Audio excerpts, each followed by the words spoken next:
welcome to Bewusst TV. I'm sitting here with David Icke, and this is, I think, my second interview. I was at your place was it 2007 or something, and yeah, a lot of things have happened since then. But we have to start from the beginning, so to say, for the audience who don't know you. David Icke, most people know you, but not everyone. And we have to, for starters, we need to talk about what you are associated most with. That is the reptilian agenda, and that we are divine beings, but we are manipulated from beings that are not from here, or what, and that they are actually the royal family, the British royal family is involved with reptilian beings. How does it work? Crikey, how long you got? It's something that I've been researching is a hardly applicable word in some ways, because to research means to look for, and you do that, of course you do, but after some extraordinary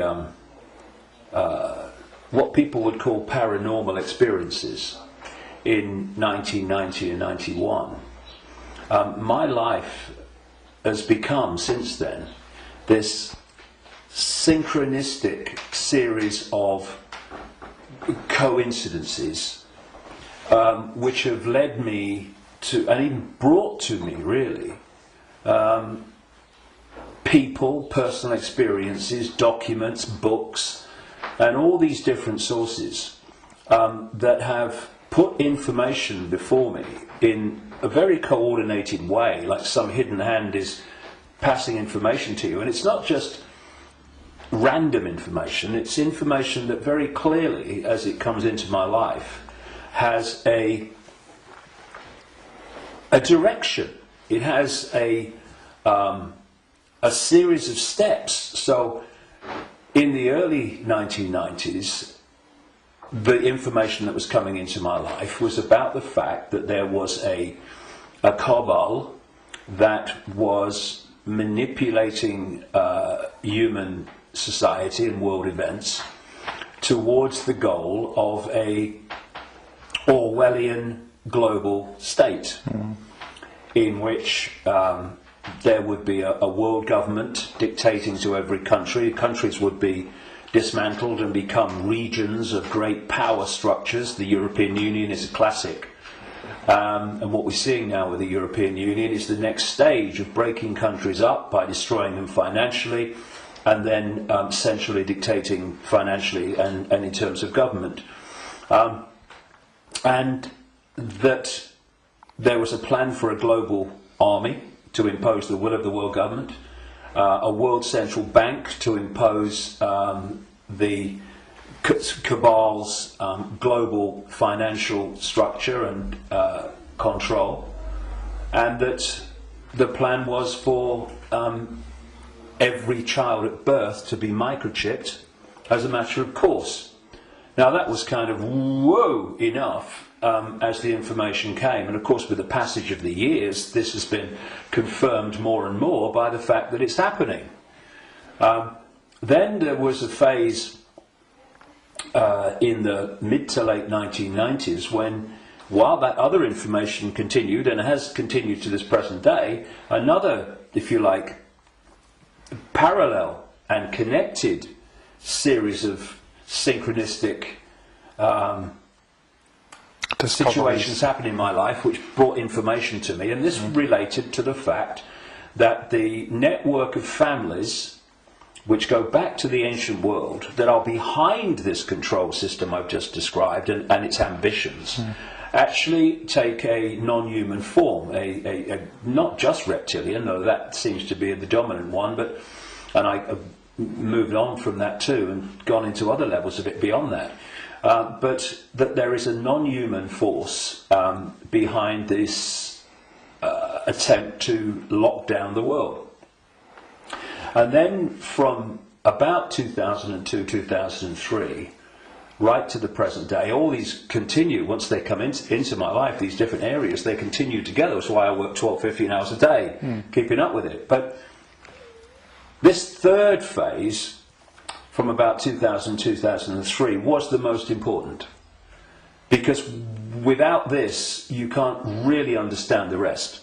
And that was about the nature of reality, the illusory nature of what we call physical reality, the fact that solidity is delusional, and that we live in a holographic, illusory physical reality, which is only one level of many multi-levels of this reality. It operates on a waveform level, vibrational level, it operates on an electrical level, it operates on a digital level, and it operates on the holographic level, which we in the conscious mind perceive as the world.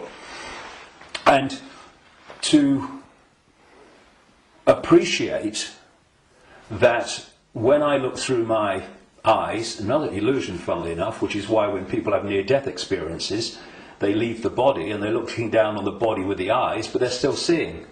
So, I mean, the scale of illusion in our so-called physical experience is extraordinary. I mean, and we've not got to the bottom of it yet. But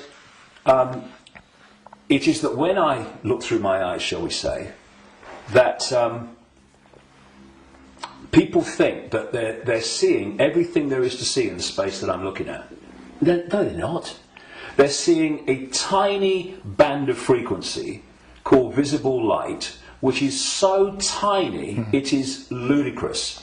And the rest of what exists in this universe, and even mainstream science would say this, although it's Stone Age science I would suggest, but even it sees this, that the overwhelming vast majority of what exists in this universe, in energy, matter, mass, whatever you want to call it, its different forms, we cannot see. And therefore, we are living, if you like, in like a holographic television channel. So, all I'm seeing now as I look here is this tiny frequency range called visible light. Channel 1. Yeah, but all the other levels of reality also share the same space as the one that we're experiencing. And, you know, we've got digital television coming in now and all that stuff, but if you take the analog version of television, radio too, they are sharing the same space without interfering with each other, because they're on different frequencies. And thus, interpenetrating this reality that we experience with the conscious mind, it are all the other realities where very, very different worlds are manifest, and with very different what we call laws of physics. And so it's from these frequencies that are very, very close to this one that we use the term with radio and television where interference takes place. And if you have two radio stations that are well away from each other in the frequency band, then they don't interfere with each other. One's not aware of the other one.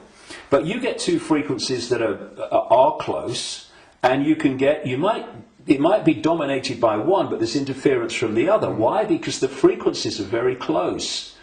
Well, these manipulating entities, forces, shall we say, operate from a frequency band that's very close to this one, but not this one. So but we might not see them, but they might be here. Well, let's give an example.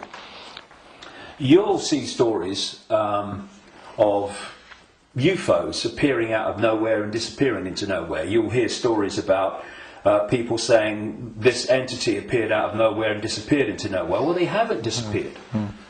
And they haven't appeared out of nowhere.